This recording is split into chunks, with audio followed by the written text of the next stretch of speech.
Hey y'all, welcome back to my channel. Listen, I have been under the weather for a week. Today marks 7 days since I have had a cold and I have been out. No, it's not the flu, it's the cold. It was just a really bad one. And I was on the road too with my videos, but I couldn't get on here and my voice is half gone. And so here I am, I'm back, I'm a little bit better. This is the first day since I've had the cold that I feel better. I'm not coughing as much. You know, I can smell and taste again, so we're good to go. So listen, Bel-Air has been off for a long time. If I'm not mistaken, I think there was a writer's strike after the third season, and that's why it rolled over, because we were supposed to get season 4 like, I want to say earlier this year maybe, or something like that. So it's been a minute. This is the last season of Bel-Air. And as I've said before, I haven't been this excited about a scripted show since Empire, right? Of course, the only difference is when Empire was out, it was more of a live event because it was on Fox. So people watched it on when it came on versus watching it later on Hulu or something. Whereas this is on streaming period, so you see different reactions and reviews coming up throughout the week that it's on, right? So Will and Carlton, it's their last year in school. I'm gonna hate to see this go because, you know, the Fresh Prince of Bel-Air lasted 6 seasons. This one's only lasted 4, so we're not even gonna see Will and Carlton go to college, Lisa. We're not gonna see none of that. So where we left off last season was Will got abducted, right off the street. He was looking for Jeffrey. Somebody snatched him, threw him in a Jeep. So on this one, instead of just giving you the total breakdown on what happened, we see Will having flashbacks of getting kidnapped, you know, because it's a traumatic experience. So we find out that Jeffrey does end up rescuing him, but then they snatch Jeffrey. So Jeffrey's been missing for all this time, and Will's struggling with that. He's feeling guilty about that, plus having the flashbacks of getting snatched off the street. From what it looks like, it doesn't seem like he was held captive too long, but still traumatic enough.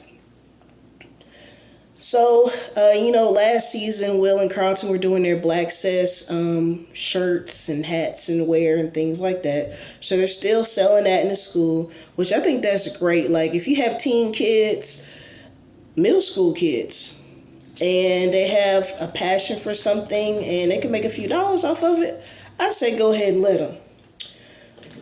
Okay, so I may or may not go in the order of the episode. I'm just looking at my notes and talking to y'all. So Ashley's still with her friend. Remember they had her a lesbian when the show first started. Then she was like fluid or something. Now she's with a guy and he was fluid at first or whatever. So she's still with him, they're going together, and she pulls out this pregnancy test, and he's like, we only kids, we ain't done all that. She's like, no, my mom was pregnant, you know, I was looking for something, blah, blah, blah. So basically, she knows that Aunt Viv is pregnant. Aunt Viv is the only one, well, of course Aunt Viv knows she's pregnant, but outside of Ashley, that's it. She hasn't told Uncle Phil, she hadn't told any of the other kids, none of that. Also, you know, last season, I want to call him Trevor, that was his middle name, but LaMarcus, Hillary's husband, died like as soon as they got married. He died on their wedding night. So she's struggling with that. And you know that she went to go see Jazz, like they hung out and stuff a little bit before she got married. So she's dealing with that, but I'm going to come back to that. So what's that girl's name? I forgot her name, but anyway, Carlton's ex-druggy girlfriend, she's back in the mix, back from rehab, and she has enrolled at the same school as Carlton. The problem is Carlton has his eyes on someone else. I think he has moved on and doesn't know how to tell her. Because last season they had this she caused a lot of drama. First of all, she really did. She was not a liked character on this show at all, because she caused so much stuff, lying and talking about my sister died, and lying about stuff. She was a hot mess. So we're gonna see what she's gonna do this season. Is she gonna redeem herself from the crap that she was doing last season? We don't know. But I thought maybe Carlton had a new girlfriend, but when he was talking to Amira in the hallway, the girl he was talking to earlier, she didn't make a fuss, so I'm thinking they just flirting or whatever and not together, because otherwise she would have ran up like, who are you? Why are you talking to my man and all that? I literally wrote on my notes, Jazz is still fine, because he is, okay? So Jazz pops up. Jazz he hasn't talked to Hillary since what happened. And I mean, I feel him though, because it's like y'all had a thing going. Not while she was in a relationship, but they had a thing going, and she saw him right before she got married. So he's like, well, I don't really know what to say to her or whatever. And when he does run into her, she kind of snaps at him. Like, she was like, she dropped the F-bomb. I forgot what she said exactly, but she was basically like, you're the last person I want to see, blah, blah, blah. And I'm like, you had to come at him like that. Like, nobody knew your husband was going to just drop dead like that. Because the fact is, if he hadn't dropped dead and if he was still alive, you wouldn't be feeling bad about spending time with Jazz before the wedding. So Will and Jazz are trying to find the security footage of the Jeep that kidnapped him from that corner. So once they find that out, it's blurry, the footage, and Carlton finally, gets in it and everything. So Will ends up doing a stakeout. He finds out where the person is. He sits out waiting on them. Now, keep in mind, at this time, we still don't know where Jeffrey is, right? So, and I just feel like that was kind of dangerous. While all this is going on, Uncle Phil is really keeping tabs, like keeping location. Location is something I guess it's good for safety reasons, but like I know a lot of people that get in relationships do that. We share our location. I don't know about that. I don't know. But I can understand for children. So he's really trying to keep tabs on them, because after Will getting snatched up, he's kind of on his butt, and Will is real tense about it, because he's like, you're the one that should be out looking for this dude and blah, blah, blah. So it's a lot going on. Poor Uncle Phil. He didn't have to deal with a lot, honey. His son was on drugs not too long ago. His son's girlfriend tried to kill herself. His nephew getting kidnapped. It was a lot going on, okay? Last few seasons. So they do a tribute to LaMarcus. Now, something that I saw that just kind of made me smile, as in they call us elder millennials. Now, I was born in 87, so I don't know if I'm considered the elder millennial or not, or if that's someone in the early 80s, but the announcer that was talking before Hillary got up front to talk about LaMarcus, he was one of the cast members of all that, because I recognized his voice. His voice was really familiar, so I fast forwarded and I was looking again. I was like, yeah, and it's so crazy because, he was a teenager when all that was on. You know what I'm saying? Like, I was 7. He was probably maybe 8, 9 years older than me or something like that. So it's like, man, we're time waits for no one, okay? So while she's up there talking about, I'm sorry, my throat's getting a little dry. I'm still recovering. While she's talking about LaMarcus, she's feeling guilty. Her thing is the guilt of spending time with Jazz before he died, before LaMarcus and her got married. She's feeling bad about that, so she couldn't do it. She leaves. Then Aunt Viv kind of covers for, talks about LaMarcus and, his tributes and things like that. And I guess I can see where Hillary's coming from, because it's like, I got to put myself in her shoes. Like, let's say this dude that I used to for real mess with, right? I'm getting married. I'm going to spend time with this other guy a day or two before I get married. And then my husband dies. I could see that feeling kind of like, you feeling bad, like, wow, like, it's kind of like, I didn't know, I did not know that I wasn't going to have that time. I thought I was going to be forever with my husband, and it's like that time I spent with that other man, I could have been spending with my husband. So I can understand. I still don't feel like she should have snapped that jazz, because y'all are two consenting adults. It's not like, you know what I'm saying, he put a gun to your head and said, hey, come over here and spend time with me. You know what I'm saying? But anyway. So I was trying to figure out when Aunt Viv was going to tell everybody she was pregnant. So they're doing this toast, right? I forgot what it was, girl. I was just trying to see if she was going to say she was pregnant. So Ashley's all excited because she's thinking the toast is about Aunt Viv announcing her pregnancy. So Uncle Phil's like, yeah, Aunt Viv, she's going to start painting again. I'm like, why would you make a toast to that anyway, right? Like, I don't want to say who cares, but it's like, girl, you could have just said she's going to start painting again. So Ashley's like, what? You're not pregnant? Just spilled all the beans. Well, yeah, what about all the tests I found? So Aunt Viv was like, yes, I'm pregnant. And of course, Uncle Phil is,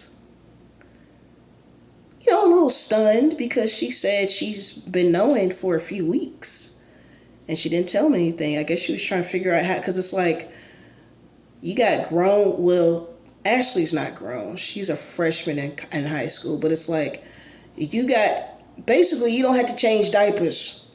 You don't have to worry about daycare. And it's like, now you're going to have to do that again. Now they got money, so it's not like they're going to struggle, but it's still a struggle. I feel like being a parent, whether you have money or not, struggle in different ways. You know what I mean? It's not always financial.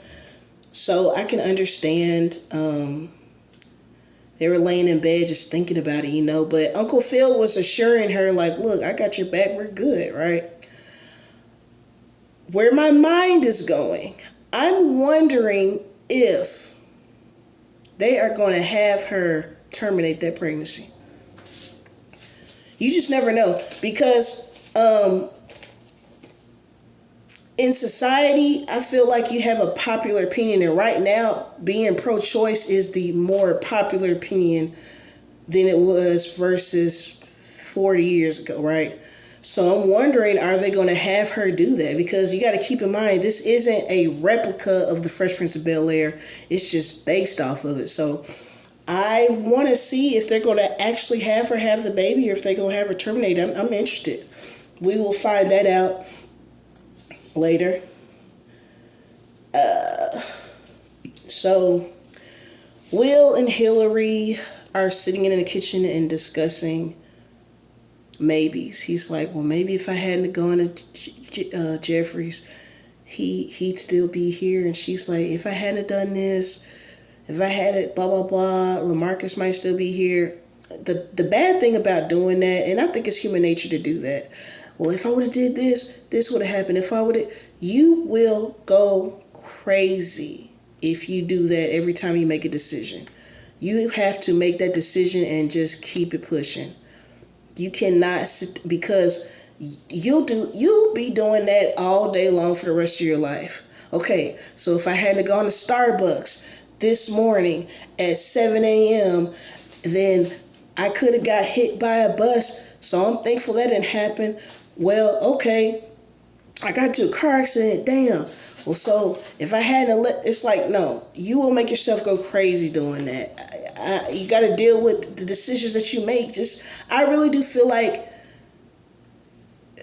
we create our destinies, but I also feel like our destinies are what they're going to be. I feel like the choice that you make is the choice. That was the choice you were going to make, period. If you get what I'm saying. So y'all got to leave the maybes and shoulda, woulda, couldas alone. Now, this part really annoyed me because it happens in real life. Carlton is doing an interview for Princeton. I'm going to call him a recruiter, I guess. I don't know. But anyway, Carlton notices that the man is kind of not, I don't want to use the word not impressed, but he's not just like blown away, right? Because we know Carlton's smart. We know the grades are A1, right? So Carlton's like, what's going on? I just feel like, and the man says, I just want to know, something about like your perseverance. I think I wrote it down. That grit. And what I took that to me code for is that, you're a black boy. You're supposed to have been struggling some kind of way. And I really do feel like that's how they look at black students a lot of times. Like, well, you got to come from a single mom. And I'm only bringing up single mom because people like to make it seem like single mom is this terrible, horrible thing. You come from a single mom. You didn't know your dad. Somebody was on drugs. Like, they want you to have this terrible, horrible story. Why can't you look at his greatness? Why can't you look at the fact that his grades are A1? I know he plays some kind of sports and stuff. I didn't like that. And then Carlton, so desperate to be in Princeton, and the lady at the school was telling him, look for other schools. That's not the only school. Carlton tells him, well, I used to be an addict, and then when that wasn't enough, and the man was like, well, thanks for telling me, walked off, and I almost died. I overdosed. And it's like, I understand that's your dream school, but dude, don't dull your shine just so you can go to a school. I just didn't like that. And I know that crap happens in real life. So, Uncle Phil is talking to, I forgot his name, the guy that's doing that construction thing that he's took over, right? They were protesting about last season. And Jeffrey walks in the door and he's beat up. His arm is in a sling. And he tells Uncle Phil that basically Will's safe and he's safe because he has to pretty much go back to being a goon for them, right? For this criminal enterprise thing he was in England. And he tells Uncle Phil that, yeah, they want me to clean money. He said the best place, I'm paraphrasing, to hide money is in the construction site. And Uncle Phil got the construction site thing. So right when Uncle Phil, they were really trying to get into like what to do, the construction dude comes in, and that was it on that. So I'm really interested in how that's going to play out. You know what I mean? Because we're dealing with some people that I think don't mind taking people out. And you got to keep Will safe. Jeffrey has a son. Like, it's just, I didn't know Jeffrey was going to be so,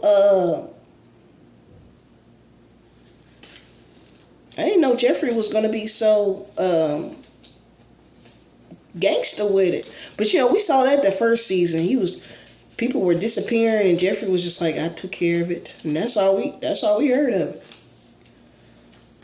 So the last scene, Will's still staking out at the place of the person that kidnapped him. And Carlton shows up, and make a long story short, Will takes out a bat, and I saw Carlton run off. I'm like, no, Carlton ain't gonna leave him. But Carlton actually came back with something 2x4 or something. So they both bashed the Jeep up. So we gonna find out what's gonna happen with that. Keep in mind, Carlton and Will do not know that Jeffrey is back, right? Or accounted for. I don't think he's gonna be going back to being the butler though. I think he's gonna be, he's indebted to these people. So It's a lot going on this episode. They have 3 episodes that have dropped. Peacock, and I'm just a little old YouTuber. But if any one of you executives run across this, I think it's best. This is my personal opinion, but there's people that agree with me. I think it's best for y'all to just release like 1 episode at a time, because last season they did that crap where they released like 3 episodes one week, 3 episodes next week, and then the final episode, and then it was over in 3 weeks. And then we had to wait like almost 2 years for the next season. Quit doing that. Just drop one. Y'all need to go back to the old school way of doing stuff. Drop 1 episode a week. Build up my suspense.